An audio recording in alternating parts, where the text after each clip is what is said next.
Opera GX nunca fue lo que te dijeron. Su VPN es falsa, su mejora de rendimiento también y mientras millones de personas la usaban convencidos de que era buena, la empresa detrás operaba de forma ilegal dañando a sus usuarios. Durante años fue el navegador más recomendado en el mundo del gaming. Streamers, youtubers, páginas de tecnología. Pero debajo de todo ese marketing hay una empresa con un historial muy oscuro. Por eso hoy verás la verdad detrás de Opera GX. Antes de que Chrome existiera, antes de que Firefox fuera relevante, cuando la mayoría de la gente navegaba desde un cibercafé con Internet Explorer, había un navegador noruego haciendo cosas que nadie más hacía. Opera nació en 1995 en Oslo y durante sus primeros años fue básicamente el navegador más innovador del mundo sin que casi nadie lo supiera. Fue el primero en incluir pestañas, Opera Mini y un motor de renderizado completamente propio llamado Presto. Las pestañas son la posibilidad de abrir varias páginas al mismo tiempo sin abrir ventanas separadas, algo que hoy ni te llama la atención, pero que en ese momento era algo raro de ver. Al mismo tiempo Opera Mini fue uno de los primeros navegadores que corría bien en teléfonos básicos antes de que los smartphones existieran. Pero Opera no era popular, más bien era el más inteligente de todos. Unos buenos años después, en 2013 algo pasaría dentro de la empresa y dentro del propio navegador, algo que se sentiría como un golpe en el estómago. En ese año tomaron una decisión que sus usuarios más fieles consideraron una traición. Abandonaron Presto, el motor propio que durante casi 2 décadas había sido el corazón y la identidad de Opera y lo reemplazaron por Chromium, el motor de código abierto que usa Google Chrome. De un día para otro Opera pasó de tener identidad propia a ser una versión decorada de Chrome. Los usuarios que lo amaban empezaron a irse. El cofundador de la empresa, John von Texner, ya había salido 2 años antes por desacuerdos sobre la dirección del negocio. Su respuesta fue fundar Vivaldi, que hoy muchos consideran el verdadero sucesor de lo que Opera prometía ser. Pero lo más importante no fue el cambio técnico, porque para 2016 Opera estaba contra la pared. Chrome y Firefox habían aplastado su cuota de mercado a apenas el 2% global, o sea que de cada 100 personas navegando en Internet, 98 usaban otro navegador. La empresa necesitaba capital.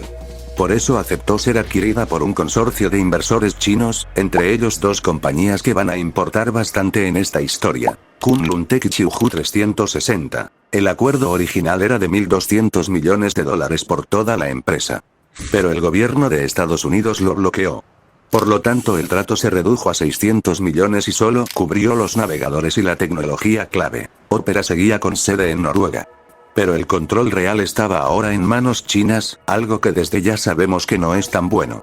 Kunlun Tech terminó con más del 69% de las acciones de Opera Limited.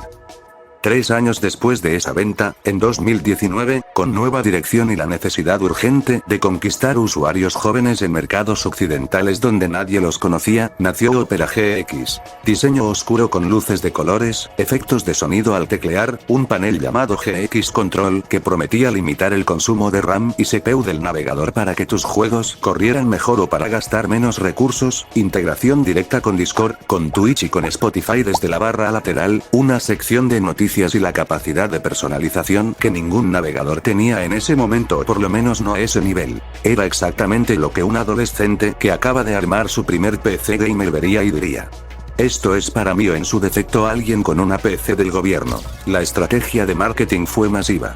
Opera empezó a pagar patrocinios a streamers y youtubers con millones de seguidores, no importaba el nicho o quién fuera. El mensaje era simple: si eres gamer y no tienes Opera GX, eres un aburrido y estás en desventaja.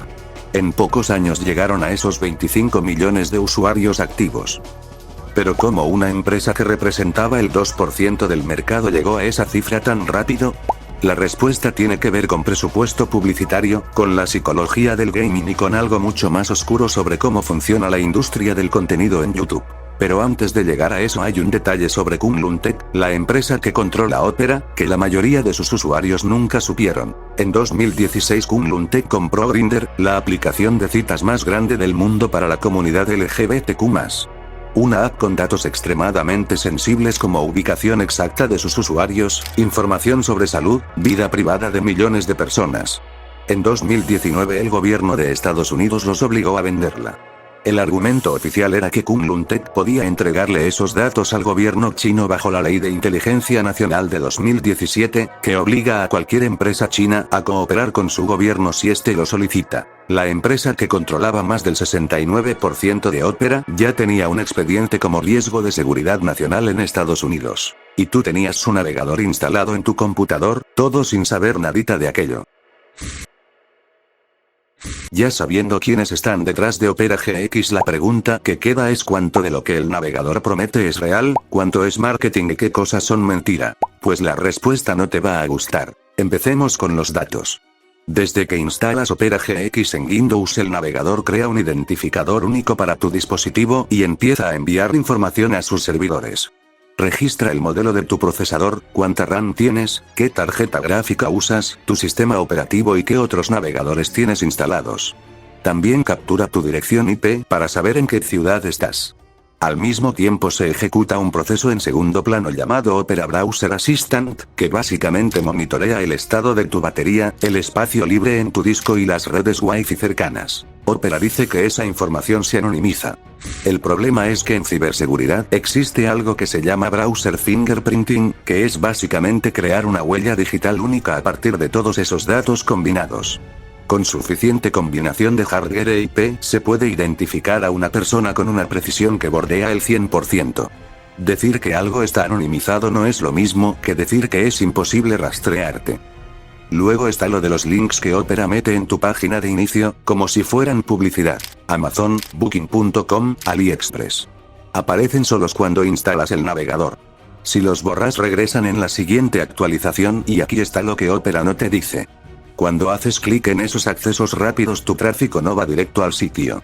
Pasa primero por plataformas de rastreo publicitario que registran que tú visitaste esa página. Si luego compras algo, Opera cobra una comisión por haberte referido, aunque tú nunca pediste que te refirieran a nada. Es publicidad disfrazada de conveniencia, aunque no sea tan grave. Pero aunque esa no es una mentira como tal, existe una muy fuerte que sí lo es. Opera GX lleva años promocionando su VPN gratuita como si fuera una herramienta de privacidad seria.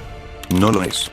Es un proxy de navegador, lo que significa que solo cambia la dirección IP que los sitios web ven de ti, pero no cifra tu conexión real como la empresa o muchos creadores lo prometen.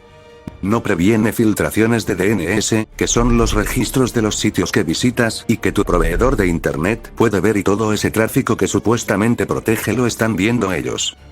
Ahora el limitador de RAM y CPU, el panel que te hace sentir que tienes control total de tu navegador. Chromium, el motor que Opera GX comparte con Chrome, fue diseñado para reservar memoria de forma agresiva porque así es más rápido.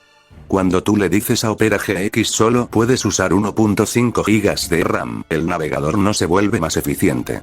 Empieza a pausar pestañas, recargar páginas y generar microtrabas justo cuando quieres volver al navegador después de jugar. Aunque es algo obvio que tiene que hacer, la mayoría de las veces lo venden como si fuera lo mejor del mundo, pero no lo es. En pruebas independientes con una sola pestaña abierta, Opera GX consumía 1.68 GB de RAM. Firefox con la misma condición, 1.24 GB. Y para la sorpresa de todos, Chrome, 1.40 GB. A veces es más que todo por todo lo que tiene integrado. En lo personal siento que tiene mucha basura. Para 2024 se descubrió algo que cambió completamente cómo vas a percibir a Opera GX. Investigadores de ciberseguridad de Guardio Labs encontraron una vulnerabilidad que bautizaron crossbarking.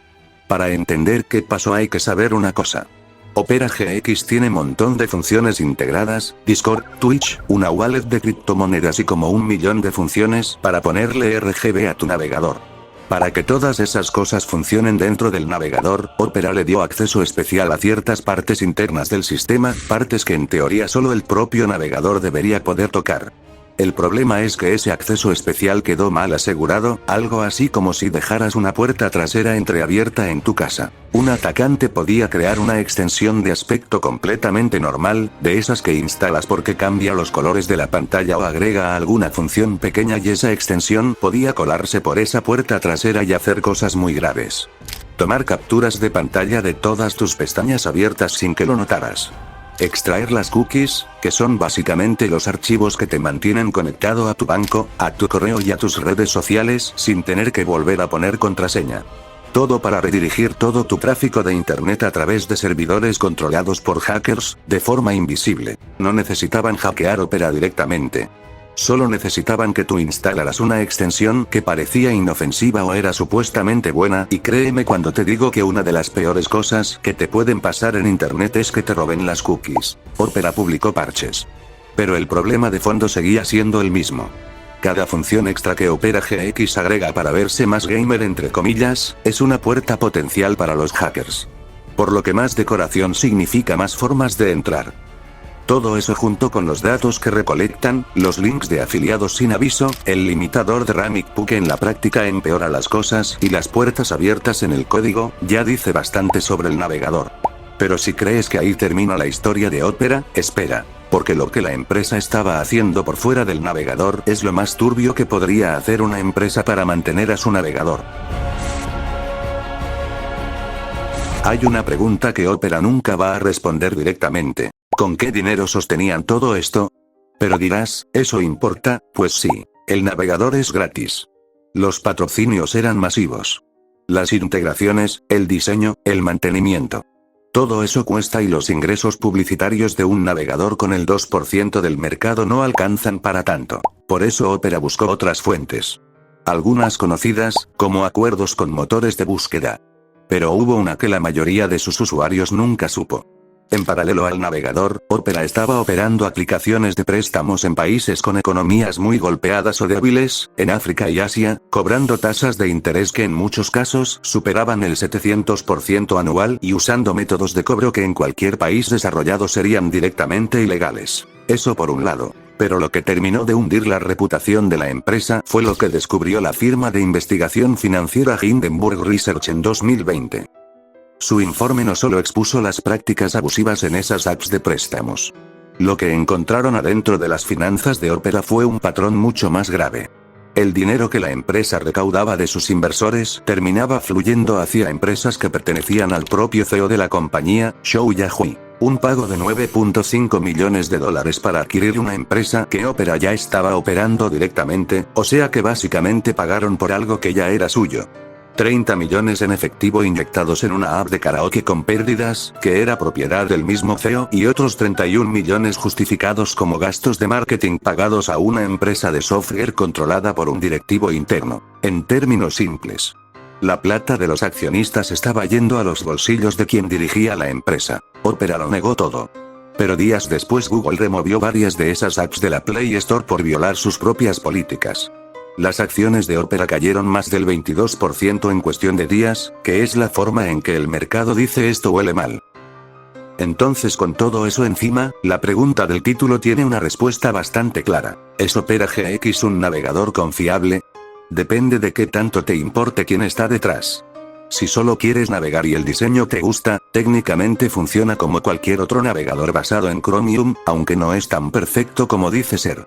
Pero si te importa a dónde van tus datos, quién controla el código, con qué dinero se financia todo esto y qué ha demostrado esta empresa cuando nadie la estaba mirando, la respuesta es no. Hay alternativas reales.